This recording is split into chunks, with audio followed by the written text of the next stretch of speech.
seems absurd that this should have occurred. My very only secret, and I had to go and leak it. My secret garden is not so secret anymore. British futurist Depeche Mode recently brought their stylized brand of electro-pop to the United States. Unlike most rock bands, however, Depeche Mode features a drummer that starts performing at the press of a button. Their electronic backbeat comes from a TAC tape machine. Lead singer Dave Gahan asserts that having a mechanical drummer is really quite ordinary. We've never had a drummer, and we used to use drum machines which weren't very good when we first started out. And then when we got into the studio and started making records, we just took the drum track from the records and put it onto the tape. We've always had it, and we've never even thought about getting a drummer. That's why it is really. I mean, it's great to have a real drummer on stage, but the TAC probably keeps better time. My secret garden is not so secret anymore.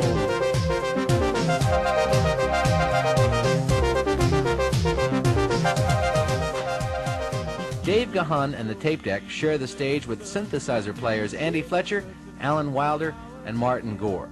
Gore is also the chief songwriter for the group. When composing, he relies on the guitar to work out the chords, but any other time, Martin prefers synthesizers.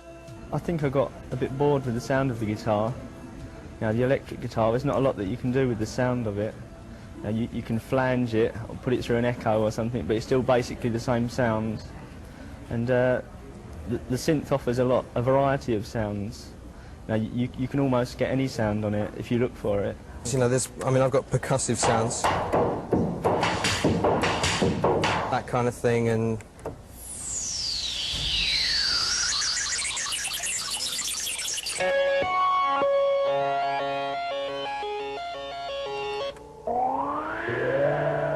I mean, that's a section of old noises, you know.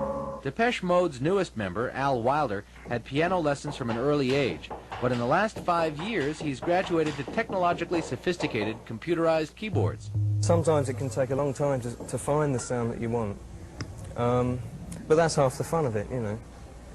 I mean, you can spend hours fiddling about just playing around with the sound, you know. When we're in the studio, we spend hours looking for a sound, and then as soon as we've got it, we store it, you know, so that we can get it back anytime. Another nice feature is you can split the keyboard in two and have two separate sounds. For example, in the lower half of the keyboard I can put a bass kind of sound, and in the upper half a stringy sound or whatever. And there's one song we do called Tora where I do that. I'm playing a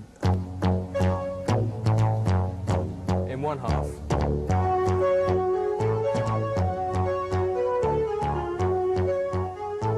It's hard to believe that these young men, who started recording together when they were just teenagers, face any pressures. And we've been together about 3 years now, so that was quite a while ago, but I mean, since then we've been around, we've seen a lot of the world, and we've got over that really. I mean, when we started out, I mean, when we first started, I was 17, so we was pretty young. I mean, my first television appearance was when I was 18, I think, just 18. But we've got over that really. You grow up, we've grown up very quick, because you have to really, if you want to stay in this sort of business, then you've got to grow up quick. And we still manage ourselves as well.